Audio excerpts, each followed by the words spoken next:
Over 60 million people died in 2025. Here are some of them. In April, Pope Francis died. A Jesuit and the first Latin American leader of the Catholic Church, Francis was elected Pope in 2013. He was 88. In December, Hollywood legend Rob Reiner and his wife Michele were killed in their home. He was 78, she was 68. Reiner was responsible for many of the most beloved movies of the 80s and 90s, including This Is Spinal Tap. Most of the 11 amps go up to 10. Exactly. Does that mean it's louder? Is it any louder? Well, it's one louder, isn't it? When Harry Met Sally, and Misery. You must be a good man.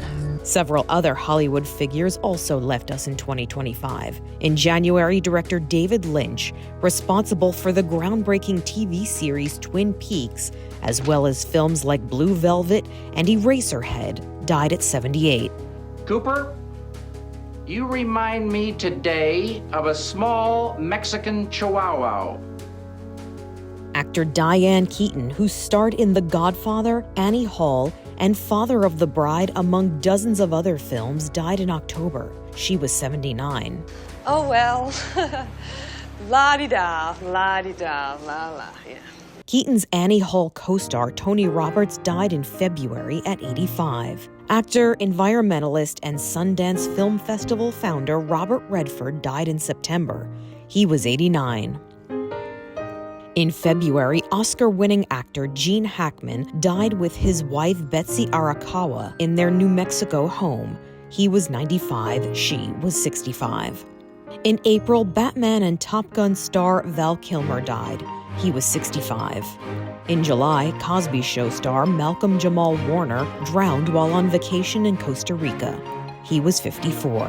His fellow NBC star George Wendt, who played Norm on Cheers, died in May at 76. In January, the actor Dame Joan Plowright died at 95. Actor Diane Ladd died in November at 89. We think of ourselves as teachers, and the screen or the stage is our blackboard. Dances with Wolves star Graham Greene died in September. He was 73. And actor and former child star Michele Trachtenberg died in February at 39. In music, heavy metal pioneer Ozzy Osbourne, the so-called Prince of Darkness, died in July at 76.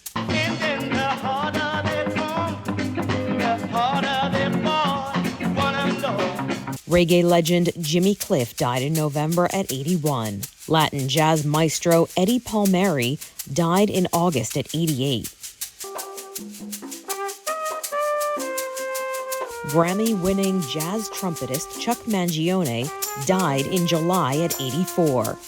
Jazz-funk vibraphonist Roy Ayers Jr. died in March at 84.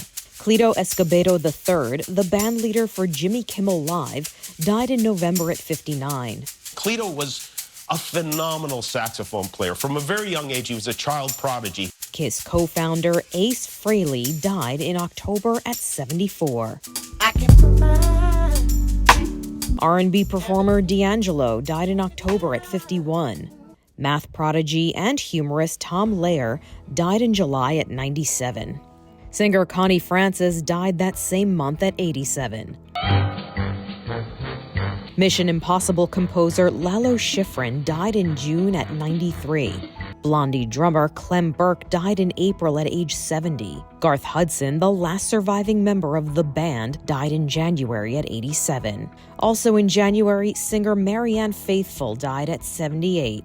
That same month, soul man singer Sam Moore died at 89.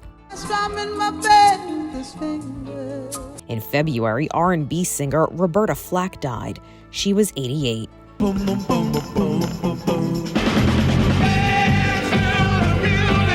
In June, musician Sly Stone died at age 82. His group Sly and the Family Stone was responsible for some of the biggest hits of the 60s and 70s.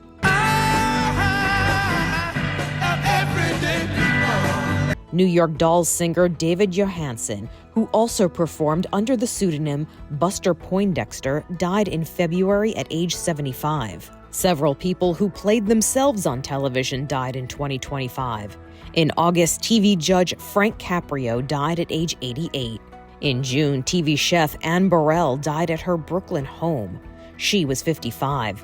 Duck Dynasty star Phil Robertson died in May at 79. In January, Bobby Uecker, a former baseball player, actor, and sports commentator who was known as Mr. Baseball, died at age 95. Vaughn into the windup in his first offering. Just a bit outside. He tried the corner and missed. Other people from the world of sports include Baseball Hall of Famer Dave Parker, a.k.a. the Cobra. He died in June at 74. In March, boxer George Foreman, a heavyweight champion and Olympic gold medalist, died at age 76. Another Olympic gold medalist, figure skater, and commentator Dick Button died in January at 95. In July, professional wrestler Hulk Hogan died in Florida. He was 71. In December, NASCAR driver Greg Biffle died with his family and several others in a plane crash. He was 55. From arts and literature, writer Edmund White died in June at 85. In November, playwright and screenwriter Tom Stoppard died at 88.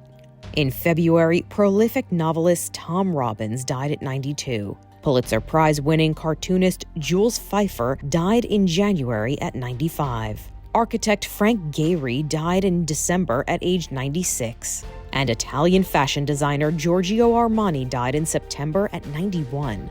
From the world of politics, in November, former Vice President Dick Cheney died at 84. In September, Turning Point USA founder and conservative activist Charlie Kirk was shot and killed in Utah. He was 31. Political commentator and presidential advisor David Gergen died in July at 83. Former White House press secretary and journalist Bill Moyers died in June at 91. His fellow public broadcaster, former NPR anchor Susan Stamberg, died in October at age 87. Pulitzer Prize-winning journalist and former CNN correspondent Peter Arnett died in December at 91. In science, James Watson, who won a Nobel Prize for helping develop the double helix theory of DNA, died in November at age 97. This is Houston. Say again, please. Houston, we have a problem. Apollo 13 astronaut James Lovell died in August at 97. Zoologist Jane Goodall died in October. She was 91. And in June, Beach Boys composer and musician Brian Wilson died at 82. Among the many beloved songs he wrote was God Only Knows.